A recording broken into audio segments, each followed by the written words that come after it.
to Functional Roots, where whole body wellness begins in the mouth. I'm Amanda.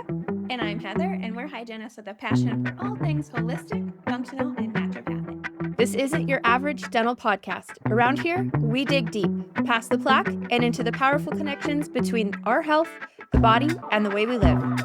So, whether you're a fellow dental professional, a wellness enthusiast, or just someone curious about taking a more natural approach to your health, you're in the right place. So, grab your favorite herbal tea, settle in, and let's get to the root of it all. Awesome. Today, we're super excited to be hosting Anne-Marie Pelham.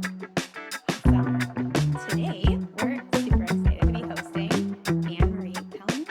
All right, Anne-Marie DePalma, CDA, RDH, and MED, is a graduate of Forsyth University for Dental Hygienist, Northeastern University, and the University of Massachusetts, Boston. Her passion, dedication, and expertise inspire dental professionals through her national and international CE programs, publications, and training. She has experience as a clinical hygienist, a faculty member, consultant, and software trainer, and is a fellow in several dental hygiene organizations. Anne-Marie is an Esther Wilkins distinguished alumni of Forsyth University, Forsyth Award recipient. Beyond dentistry, Anne-Marie volunteers in several local community organizations and is married with 2 adult sons. Anne-Marie, thank you so much. That is a lot of information, clearly a mouthful for me.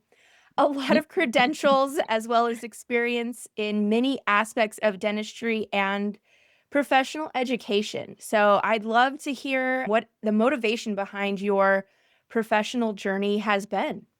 So thank you, Amanda and Heather. As you mentioned, I am a hygienist. I've been a hygienist for many years. And as a hygienist, I always loved the educational portion of hygiene, whether that be one-on-one with the patient or in a more academic or continuing education session. So with that, I have practiced clinically in perio and general practices. And one thing I always like to say is never say never, because when I was in hygiene school, I swore up and down that I would never work in a periodontal practice. I hated it that much. And then when I actually got into practice, I spent most of my clinical career in a perio practice. But after that, because I had the opportunity to see both sides of the chair, so to speak, I was able to do hygiene in the perio practice as well as doing assisting and learning about the doctor's side and the assisting side of the practice. So from there, I ended up teaching in hygiene and in dental assisting programs, and then ended up working for a large dental vendor as a software trainer. But all through my years as a hygienist, I always enjoyed the educational piece. And because of some experiences I had, and we can go through those in a moment, I ended up writing, and I've written a number of publications, both dental and dental hygiene publications, and started presenting continuing education courses. And that's where I am now. I present CE programs and do some training for offices, but my main focus is presenting continuing education programs for all dental team members, not just hygiene. It covers docs, assistants, hygienists, and the administrative team members as well. I'm super curious how you got into software training. That's not a career path or an interest that you hear very often from us as clinicians. A number of different avenues. What happened was in any career, you always have some ups and some downs. And I was going through a down period, and I ended up finding a position as an office manager, actually, in a practice. And needless to say, this practice was a very toxic Mm. office. Everything from doctor to team, all of that. And I was looking to get out of it any way I could. I needed a position, so I needed a job, but I was just going through the motions in this office. And as a result, they had EagleSoft as a software in the Oh, practice. And one day, the doctor finally agreed that we needed to have some EagleSoft training. So as a result, he brought in an EagleSoft trainer. And I pulled her aside and I said, "Does Patterson have any opportunities?" And she went, "Coincidentally, yes, our other trainer just left and he'd be a perfect fit for it." So that's how I ended up being a software trainer. I was with Patterson for almost 9 years, but that little thing like COVID, like all of the companies, Patterson had some changes and I ended up being a change. But I enjoyed learning about technology and eventually artificial intelligence as well. When I left Patterson, I worked for Pearl for a time. So Pearl okay. AI, that is where I combined both my technology like mind into working with AI and promoting and helping teams understand AI. Now, in what I do in my courses, not only do I talk about AI, but one of the things that both of you are so involved in is holistic health. And I do a program on women's health as well. So, from my beginnings of starting continuing education courses, I started because of TMJ and TMD. I am a TMD patient. I have had a number of treatments and issues over the years to the point of even having had surgery. So, as I was going through all of that, I, as a hygienist, wanted to know what was going on. And if I was having difficulty finding information and understanding the information, what about the day-to-day hygienist? So I started writing and presenting on TMD and TMJ and have just taken off from there.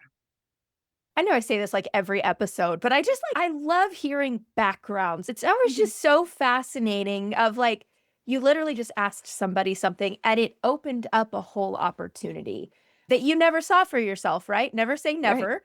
Never will I ever. So that's super cool. I definitely want to dive into AI. I work for a DSO. And when they first did a company wide training of, hey, we're going to start integrating this AI system, I had a very negative mindset of like, oh, they're just going to use this to track something or some sort of metric. And I was not very excited about it at first. So I was kind of standoffish. And fast forward 4 years, if I'm in one of our ops that doesn't have a good computer screen where I can show my patient my AI images, I'm pitching a fit. I'm a diva now of like, I Mm. want my AI images up. If I'm coming in there to perio chart, you better have those AI images up because I'm obviously going to use them. I love it. It baffles me when I hear providers talk about like, oh, it's not accurate, it's not this. It's like you don't have to use it to diagnose, but the patient education is it's invaluable because nobody reads x-rays. Patients don't read Eh, x-rays. It's just So are like you using Pearl then? Is that not Pearl. We okay? use Overjet. Okay. I'll give you my quick pros and cons. I've temped in offices that use Pearl. I like Pearl's interface because it mimics an actual schedule. It looks pretty much just like your schedule. That makes sense. Overjet has a list. I don't like that at all because you have the HIPAA view, so you can slide it off, but it just has what procedures and what provider. How are you supposed to know? So they really need to upgrade that. I don't And if understand. someone, I'm going to dumb this down even more because Please. I've never used it at all. So can you rewind? Yeah, exactly. And Yes. that's what my course is on. The program that I do on AI is basically that 101 implants, sorry, not implants, AI for dummies. Okay. Basically, what it is, where it came from, all of that. So, AI is basically artificial intelligence, is basically the computer acting as a human. We think of it as something new, but it really isn't. It's been around for many years. And it's not just one thing. When we say AI, we think, oh, it's just one thing. It isn't. There are a number of different subsets.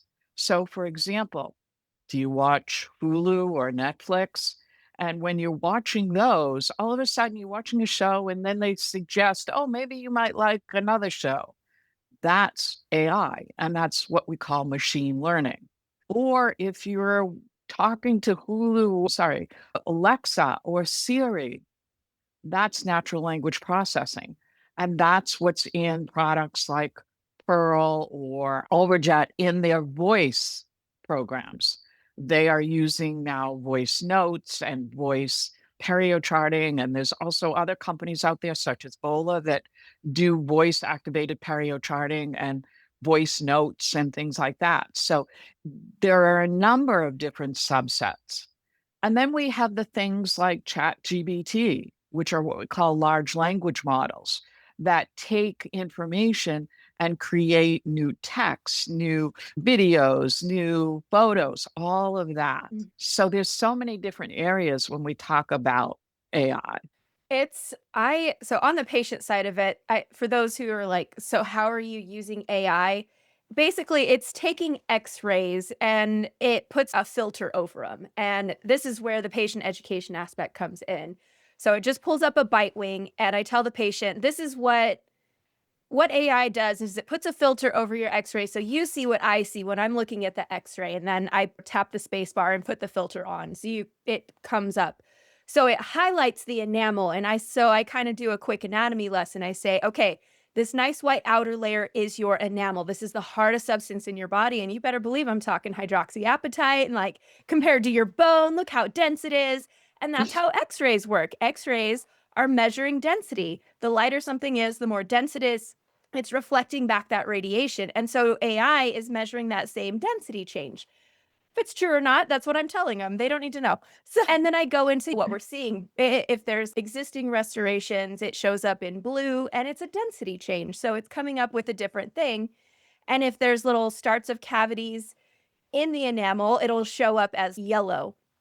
And that's where you can say, hey, this is where you typically have an opportunity to heal or reverse or arrest this cavity. And you can talk about what other options you have if you're using Curadon, if you're flossing with hydroxyapatite-based toothpaste, or if you're a fluoride office, you have options. But when it's red, that's when I say, okay, it's inside of the dentin. This is the no-go zone. This is where we have to intervene because this is just like a fluffy hoodie. There's no protection here from the outside world, and you've got to protect the pulp. And how I describe the pulp, it's like, this is, your teeth are alive. This is how they're directly connected to your nervous system and your circulatory system. So if that little cavity has gotten to your nerve, it's circulating in your blood.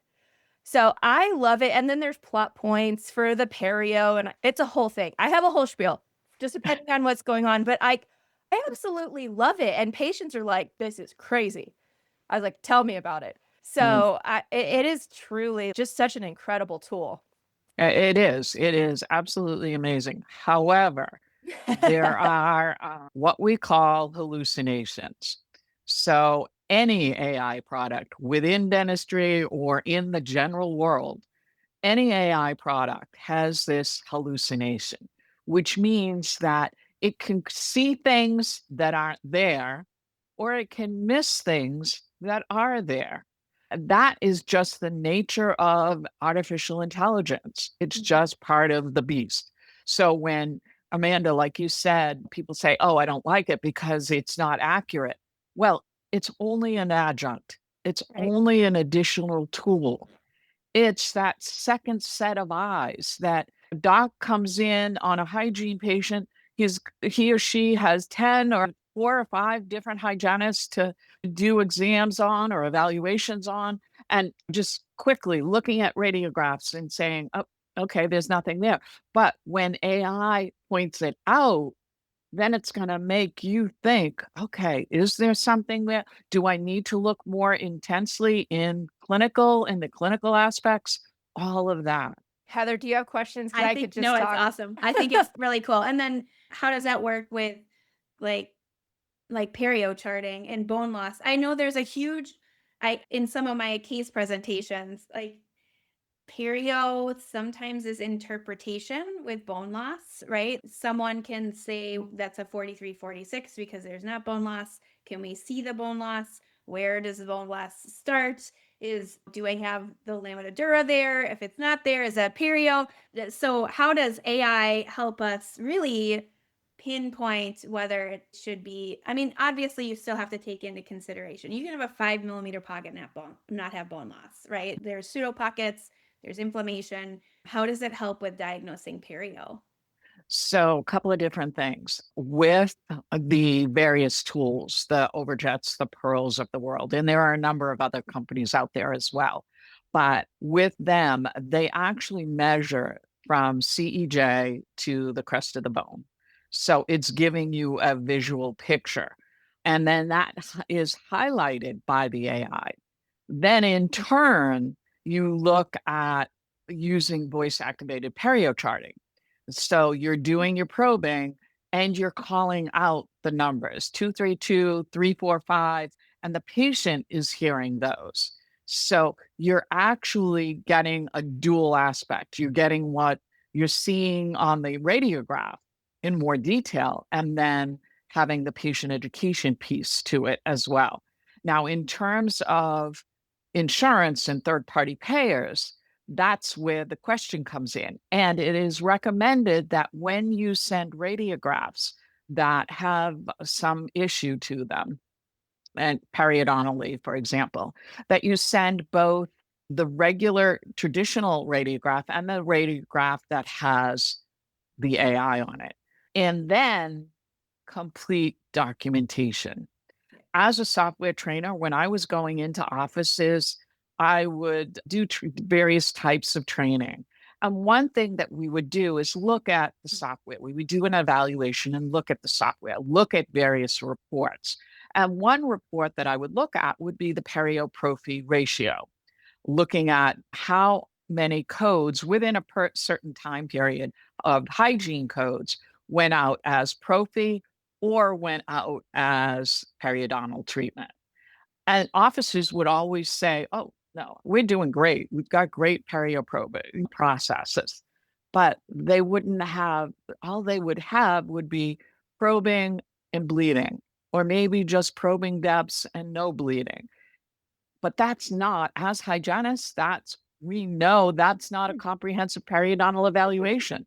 So combining AI with your complete documentation, and insurance companies don't want narratives anymore. They want your notes. They want to see what your stage, what your grade is, all of that. And without the complete periodontal evaluation, you can't really do that effectively. Anne Marie, can you kindly lay out what a complete periodontal evaluation is? Because I have this conversation all the time with working with Bristol and having my own coaching. Sometimes I request perio charting, and it blows my mind how many offices are not probing, or they're not doing at least charting once a year, and maybe they're doing spot probing, only 4 millimeter pockets, no recession, no bleeding. What makes up, as an educator and someone who's in, what is a full perio Comprehensive exam? So we periodontal can lay that out a little bit. evaluation. Exactly what we were doing in hygiene school or in dental school or wherever you trained. Bleeding, of course, probing depths, clinical attachment loss, mobility, furcation, all of those things that we learned in schools. But when we get out into practice, I'm a hygienist. I only have 45 minutes to an hour to do a million and one things. And you keep piling on more and more to me. How do I handle that? That's where AI comes in. It actually can give us back time. But yet, it always falls on the clinician. Whose license is it? You want to document what you do appropriately, because if you don't document appropriately, then you can't code appropriately. And if you can't code appropriately, the revenue isn't going to come. Amen. And not that we're production or revenue focused. We're focused on healing our patients, giving them everything that they need for both oral and systemic health. It's part of proper diagnosis. It's when we're staging and grading, it's clinical attachment loss that shows you the bone loss. So if you're just going by probing depth and you don't have recession there, your clinical attachment loss could look completely different if you don't have that information in there. So we have to be charting recession so that we know exactly what the clinical attachment loss is. Now let's go back to the whole, I obviously know about Florida Probe, where you can talk. Is that AI, or are there new programs that are kind of like Florida Probe where we can just download and be able to speak? The benefits of being able to talk to the computer, one, the patient gets to hear it out loud, so you already are setting down that foundation. But what other programs other than Florida Probe are utilizing voice activated perio charting? A lot of the Pearls and the Overjets of the world are now starting to incorporate voice perio and voice charting. Initially, there was a company called Bola, and Bola still is available as a separate entity that also started with voice perio charting and voice notes.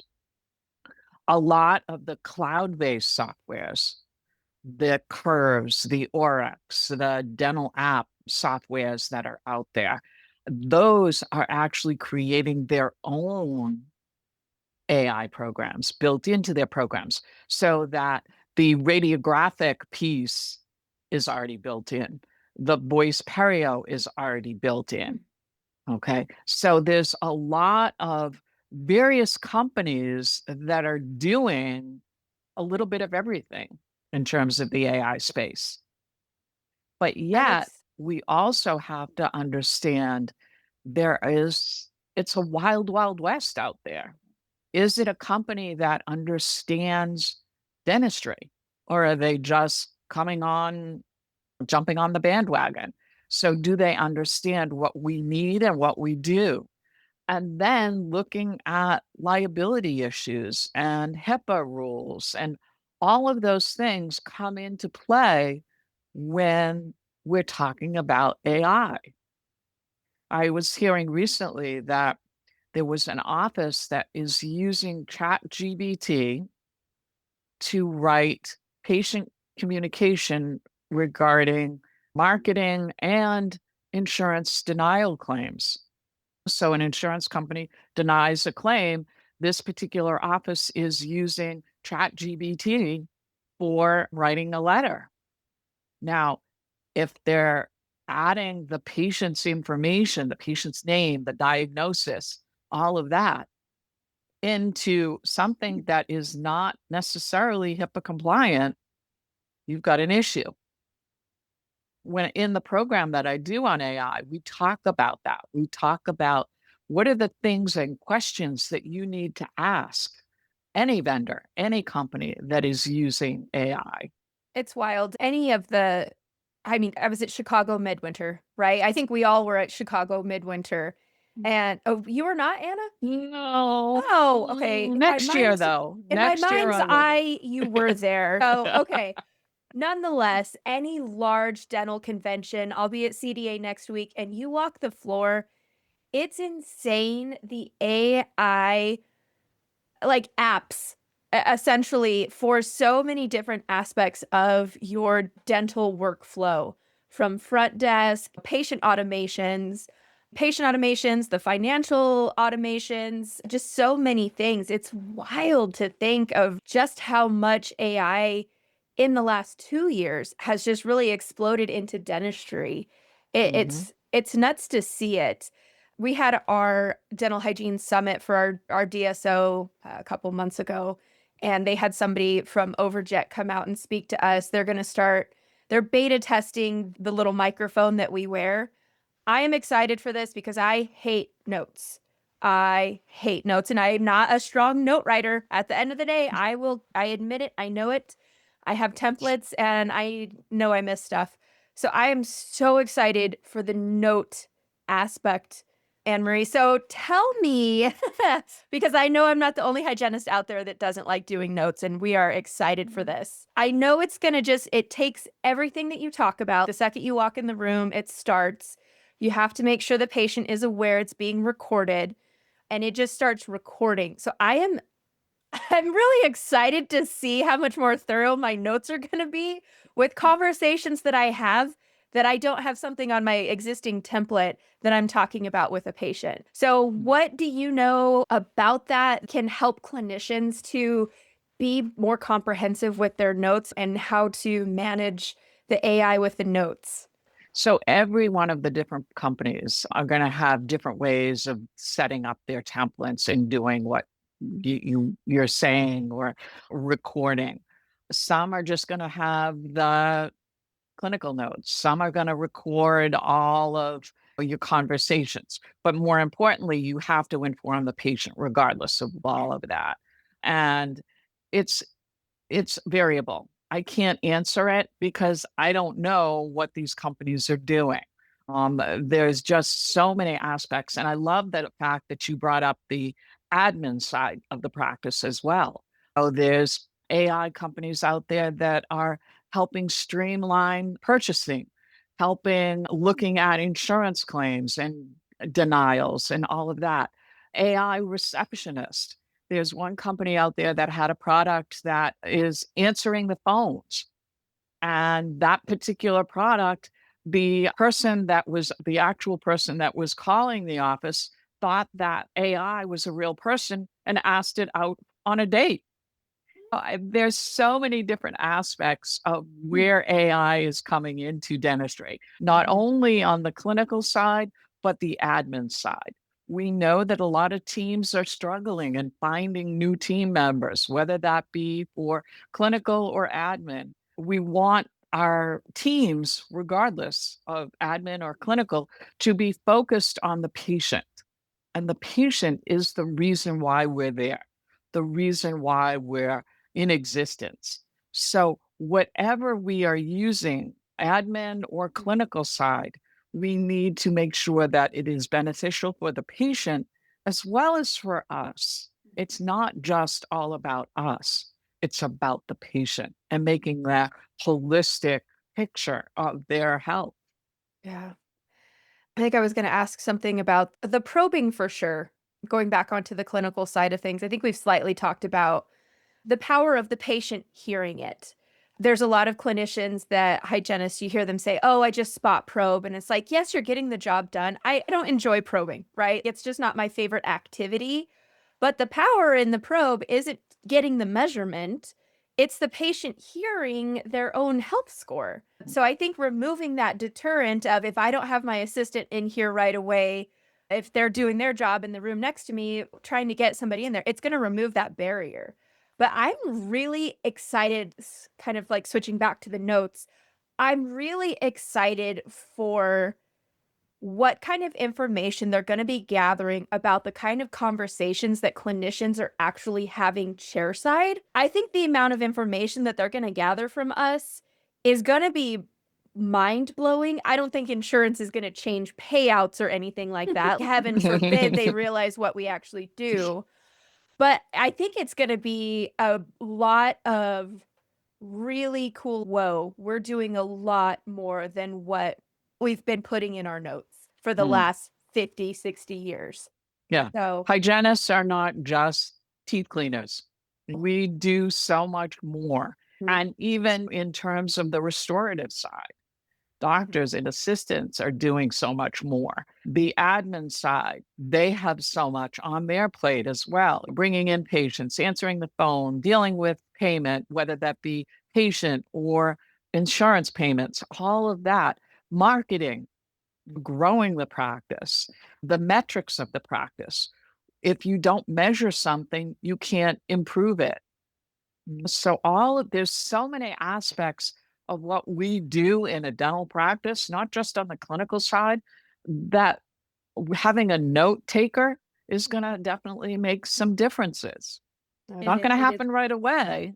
I'm excited for it. I do agree. Yeah. Notes was always like I It's demoralizing. End of the day, it's just like, at the end of the day, you're just Mhm. like, oh, and then trying to remember everything that you had a conversation. Yep. I can just imagine how awesome it would be to have that, just like plugging in and being able to give that information from the appointment and not having to recall. Because, of course, we're humans, we forget about stuff. We want to make sure we're documenting everything. But I mean, I can imagine how much time that's going to save the office, even production wise, because I don't have to sit an extra half an hour at the end of the day Mhm. finishing up my notes because they're going to be fairly well tightened up by the end of the appointment with that. So I think that's cool. But also with having that documentation, I think about the metrics part of it too and comparing. There's so many offices that aren't diagnosing the amount of perio that is actually there.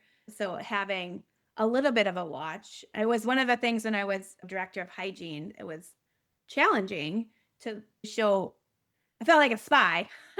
Sometimes I was like, you know, your numbers aren't quite where they should be statistically. So let's look at the perio charting or you perio chart. It kind of takes the personal impact off and it leaves the computer to be the one saying, hey, we could probably improve the diagnosis of this individual moving forward. Am I wrong? No, it does definitely help Yeah. all along the way. Yeah. Yeah. Yeah. Both on the patient side, but looking at the metric side. When you, as the director of hygiene, comes in and says, oh, Susie is producing, Susie's going to build up her wall Yeah. and say, yeah. But if you can show the metrics, yes, not necessarily comparing people, but Yeah. this is the benchmark that your office, your DSO, whatever it is landing at. How do you feel that we can improve that? And I was never like, I'm all about diagnosing. Like, I always feel like the production part was never really one of my big concerns. It was like, are we making our patients healthy? And if we're not doing all of the things to make sure that we're diagnosing properly and educating, but if we diagnose properly and educate, it's productive for the office. So your metrics will be there if we have the tools to diagnose and do the appropriate evaluations ahead of time, Yeah. which is where Diagnosing and educating drive the revenue. yeah. It's not production, production, production. It's educating. It's the more time you spend with the patient, the more time you diagnose correctly. For example, taking a different track here with TMD, for example, I had great clinicians that have treated me, but I know other TMD patients have had diagnosis after diagnosis that have actually made them worse in terms of their disease. So getting the actual diagnosis and educating the patient about how that works and where it goes and what they can do and what we can do to help them. You know, a patient goes to their medical doctor. They know their weight, they know their blood pressure, they know their cholesterol numbers. But patients coming to us don't know their numbers. And we need to educate them about our issues, which then brings us to that whole body health and whole body existence. Your mouth is connected to the body. Hello. We've always had them two separate, but now we know more and more about the medical dental connection and how important doing what our licenses are designed to do to help the patient. Just made me think of something that would actually be really cool because you brought up the good point. Patients often know their numbers. I mean, maybe they don't know their numbers, but they know, oh, my cholesterol's high, right? Yeah, Like, right. But wouldn't it be interesting to have a dental synopsis we give them, like their caries risk, their plaque score, their periodontal charting numbers, their risk factors? It would almost be interesting if AI, if that was something that AI could do, if it's listening to us the whole time and we're talking about all these things, assuming that we're doing a medical history review, knowing that they're doing what medications they on or what supplementation are they on, what is their diet like? There's so many questions. It would be really interesting that it would do kind of a nice global overview. And based on that conversation, here's your risk factor for the things that are pertinent to you, dental. Here's your I health love report. that. Yeah, I, love it. I report. love that because there's actually programs out there that are starting to do that, that are looking at the risk assessments. We know that we should be doing, and I know adding one more thing's too crazy, but we know we should be doing risk assessments for oral cancer, periodontal disease, and caries. And right now, we don't necessarily do all of that, but having AI come in and help with that Put because it together. right, That's the thing. exactly. There's a lot in dentistry that is in silos. So we've got our medical It's true. history over here. We've got our periodontal charting over here. The two don't talk to each other. But with AI, we could do that. Now, it may or may not be there right today, but down the road, the amazing possibilities of where AI can go and help us and our patients. I love that. Wouldn't it be cool if you could, sorry, I'm still exploring this. I'm just literally thinking plaque score. If you could disclose a patient, scan them, it recognizes the plaque, calculated it for you so you don't have to do it. You could just, I do double hygiene. So I'm imagining, yes, my assistant could do this while I'm finishing up with the patient, doing education. Whatever, if it's iTero that you use, scan it. If they could integrate iTero with the Veloscope, all of these things, maybe I'm just crazy here, but integrating all of that technology, come on. It's I love amazing. that. I love the health history aspect too. As someone who does, I'm in the oral microbiome space, so I love getting a scope of information, how someone's clinically presenting, what species are there. But sometimes I have to remind clinicians it's not always bacteria. We have a systemic situation going on. So tying in, then I'm like, okay, read into the health history. If we have rheumatoid arthritis or we have GI issues or we have diabetes, like that grading. And I think the grading, honestly, there's some things we could add in to the grading beyond just diabetes and smoking that impacts bone health and progression of disease beyond like Crohn's.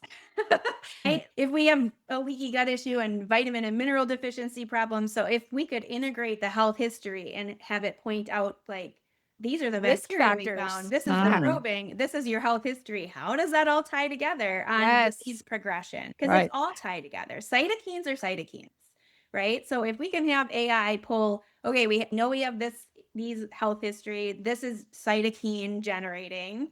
And then we have the autoimmune component of periodontal disease, which is all cytokine driven. We don't have to have bacteria there, right? But if we do have the bacteria, now we're at even more of a progression issue. I love that segue because that brings into my aspect of my women's health program.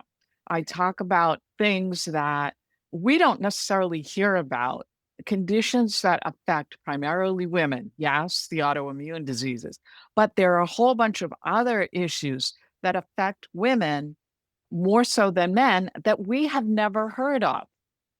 And combining, using, and I talk about how important that medical history is and how important combining what we do on a day-to-day basis is with what the patient is presenting with.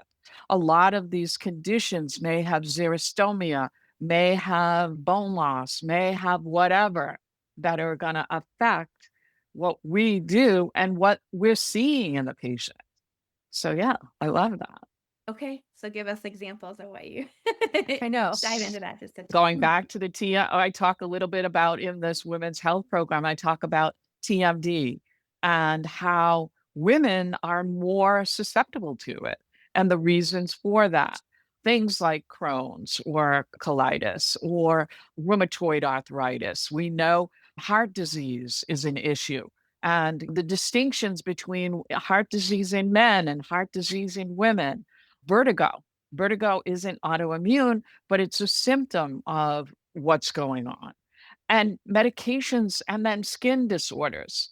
So I talk about a whole variety of issues and how they impact oral health, not only for what we do, but for what the patient is experiencing. You mean we're not the same? No, not necessarily. And no two bodies are. I feel like I Right. find myself saying that more and more all the time. It's not even just the female aspect of things, but just no two bodies, no two microbiomes are the same because you have a different composition. And that this just this blanket treatment and blanket everything that we're taught in school, and that offices often have these protocols that are just blanket protocols. It's just antiquated and not connected with reality and not connected with science, to be honest. Xerostomia and menopause, like women and Yeah. burning mouth syndrome post-menopause, like that xerostomia issue. I just had a consult, a really quick, like a doctor, she was like, this person can't get saliva. She can't spit in the tube to get the sample. Can you help her? So when I grabbed like 5 minutes of time with her, and she was like, I'm having a really hard time. I was like, what are you doing for dry mouth? You're postmenopausal. What things are we? She's yeah, I never really thought about it, but I think I do. I was, you don't say. If you have dry mouth, you're going to have disease. I know your dentist is super concerned, but we even start that, and it was, I was like, what's your stress level out? She's very type A. Like, she kind of admitted, like, stress. I was like, well, before we do the test, like, why don't we downregulate the immune system? Let's put some meditation music on, make sure you hydrate before, add some electrolytes in, here's some saliva flow stuff. And don't do it first in the morning, even though we want you to. But like all of those things impact health, right? And it is something that women postmenopausal deal with pretty regularly and results in burning tongue syndrome. And I think that Right. has to do with the hormones. This is totally off topic, but It's not. on topic. And at the It's same not. time. But Yeah. yes, so dry mouth, not only in terms of menopausal, but for implant health. yeah. Dry mouth can affect the implants and the success of the osseointegration and all of the components that lie in there. So, looking at a patient just as a mouth doesn't work. Got to look at everything. And the saliva has enzymes in it that start your digestive process. So if you're not digesting your food from the very start, we're gonna have like it just if we don't have saliva, we've got a major problem. Oh, that should done. be like Mhm. big red flag number one we have to Yeah. deal with. But Yeah. it kind of tied into that women's health. I feel like I'm seeing it a lot. I mean, obviously, but that postmenopausal they all kind of go together with burning mouth syndrome. And I didn't ask her, but I know she has burning mouth coming also from that, just because she was like, mint. And I was like, burning mouth syndrome. But that, it's kind of crazy, all the things. But imagine, the AI could probably maybe pick up on that the dentist, Right. we want to do the salivary sample. We've got this issue, but It could just measure salivary flow. I feel like I'm ready to go on Shark Tank and give like a punch list of like, this is the product I want to exist and will dominate everything with it.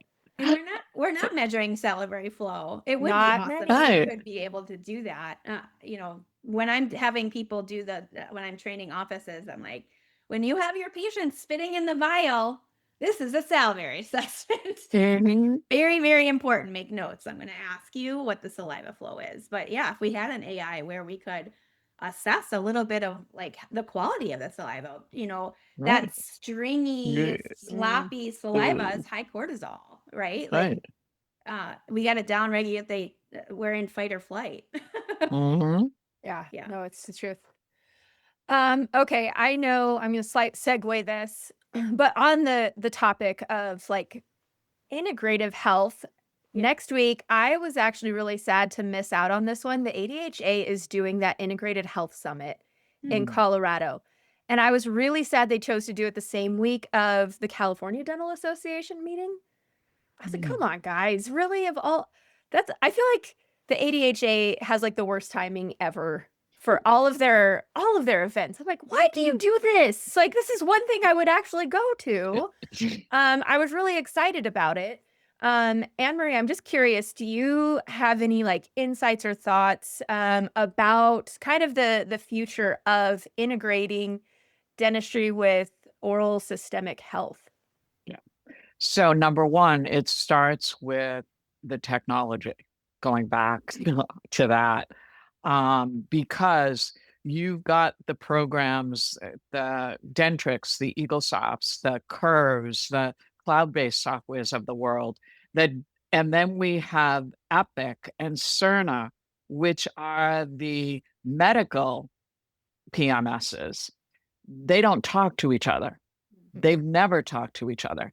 Even Dentrix doesn't talk to EagleSoft. So what it moving towards is what they call interoperability. And there's some organizations that are helping with move it forward so that over time, not only are we going to have that software and that technology together, we're also going to be bringing the information together. So hygienists can talk to physicians and physicians can talk to whoever, and having more of a role in that medical dental area. As you mentioned in my bio, one of the things that I do is I volunteer at a number of local organizations, one of which is a local hospital. Mm. And once I've been doing it now for about a year and a half. And I noticed and I heard from patients that had been there that the toothbrush and the toothpaste that they give these patients are no name brand toothpaste that I have no idea if it has fluoride, no fluoride, what it is. And the toothbrush is so hard that, it's going to do more damage than help. So I had a conversation with one of the nursing managers. And because of a number of different things, her schedule, my schedule, she was on medical leave for a while, that we haven't reconnected. And I want to reconnect because I want to inform, whether that be the organization itself about what's out there that they can purchase for patients, but also the nursing teams, whether that be CNAs or the nurses themselves or onboarding team members. We've got to bring everything, we've got to bring that medical dental integration together. It's going to happen. We've been talking about it for years. A number of years ago, the preterm birth weight studies came out. The connection with heart disease, that came out. But it's always been separate. They haven't really been connected. And I can begin to see some of that connection starting. It's a slow process because Yeah, we I know think in that dentistry, we crawl with anything new. Yes, we do. it's so Okay. needed. I was just And medicine, I'm assuming that they do similar, but it's going to happen at some point. yeah. May not be when we're all practicing, but it will Yeah. happen. It's nuts to It's think. it's much needed. I was just talking to a hygienist with that collaborative conversation, and her office is doing and I'm hoping to have her on the podcast to talk about what she's doing. But she has to do medical clearance for this cardiovascular group. And I said, so what's the parameter of the medical clearance? She was like, basically no abscess at this point. So she's getting some salivary testing done, but we're talking about valve replacement, open heart surgery patients, but really there's not a very good parameter of medical clearance. So so she just got approved to do debridements, at least to get them started. I was like, maybe do some desiccants just to make sure that we're clearing a lot of those pathology that could be present before going into surgery. She actually had someone who ended up having a valve failure after and had an oral path or an oral bacteria in that valve. So it does travel in that perspective.